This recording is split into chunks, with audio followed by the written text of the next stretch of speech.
Egaa akkas jette ilmaan sirraan fuudha. Akkas sifililleen dachiin isiniif haa bal'attu. Ni hun deebi'u manuma sanattu. Ni hun deebi'u. Deebi'u hin taa'an.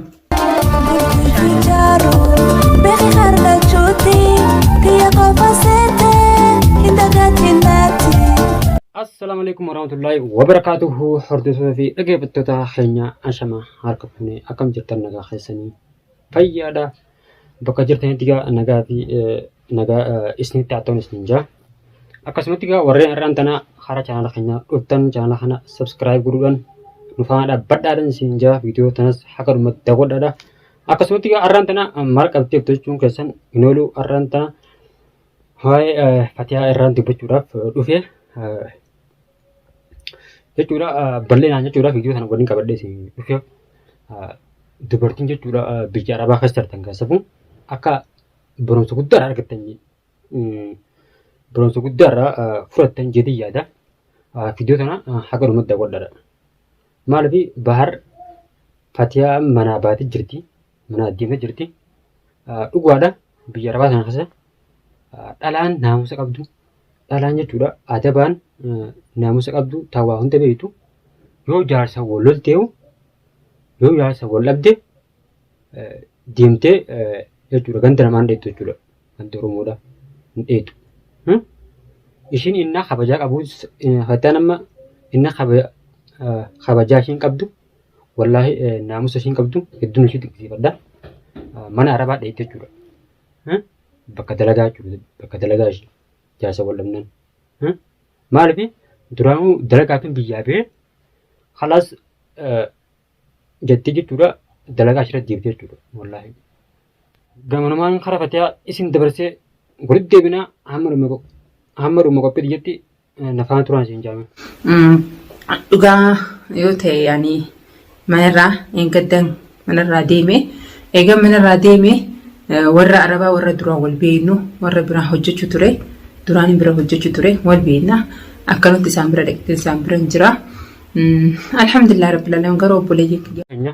Wallaa namni dhugaa sammuu yaadu namni dhugaa jechuudha namni dhugaa jechuun kanaa jechuudha nama jechuudha intala naamusa qabdu jechuudha maaliif araan sila dubartii biraa taate yookaan aartee deemtee feetu gandara bakka feete magaalaan bal'ootte deemtee jechuudha akka feetaati jechuudha bakka feete jiraatti.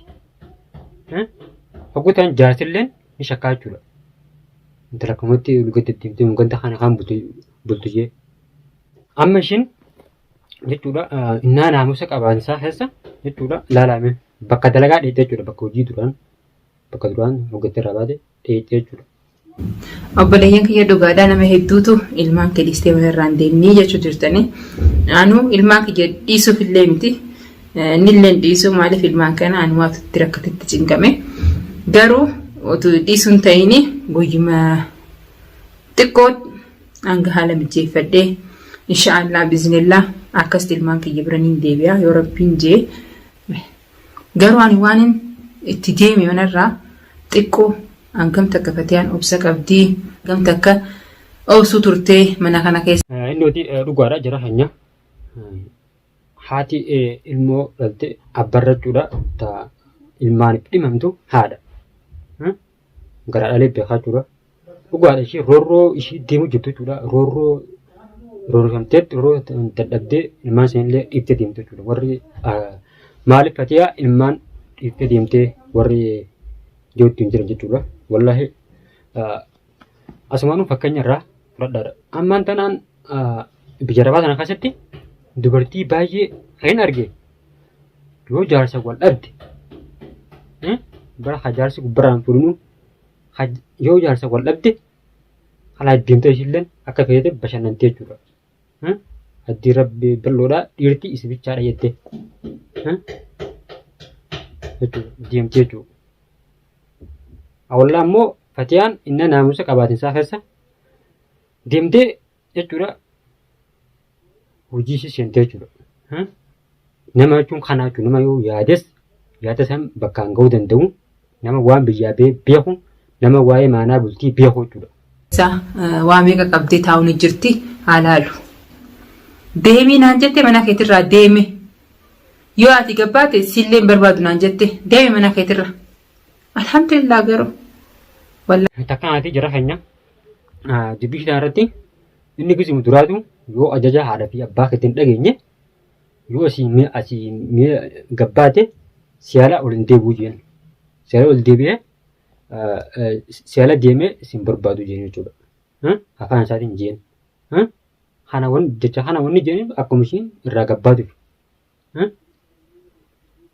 Jara keenya viidiyoo kana keessaa waa hedduu barattanii barumsa isiniif qabdi jechuudha. Warreen amma isaan warra miidiyaati. Warra miidiyaan tokko tokko nama meeqaa ta'e maqaa dubartii miidhu jiru, dubartii akka fedhe godhu jiru biyyoormaa kan keessatti waa hedduu deemu jira jechuudha. Dachii rabbii bal'oodha. Waan rabbiin dachii bal'iseefu akka namni waliin rakkisneefi. Wantana atis tabiraa fuute haalli haariyaa waahidaa jedhanii haariyaa tana hedduu gama haaraa kana goruu jirta siin harkaasi bahar ka duraaniitti simi. Dhugaadha jara keenya akkuma bataan haadha haaraa waa'eedha jeesanii jettee maaliif hubattan wallaahi yoo dhugaa rabbi dubbanne bahar dhugaa jijjiiramni isaa kuni erguma miliyyoontu ol baatee akkana waan akkana kana daleedii jechuudha. Illiin dubartiin sheexaanaa jechuudha. Dubartiin jechuun wallaahi biyya tana keessatti antanaan dhibde maali dubartummaan akkatti dhiira takka jaalattu jechuudha. Jaarsa namaa jaalattu. Jirti guutuudha. Zabana ammaa kana keessattuu zabana qiyaama jirransaa dhalaa heddummataa jiraachuu baay'inaan jirti xiqqaataa jirti. Mungkin gaa booda wallaan beene gaa zabana qaamates namni jiru hundinuu lama sadii fuudhuun oolu. Murteeffadhu atis. Egaa akkas jette ilmaan sirraan fuudhaa.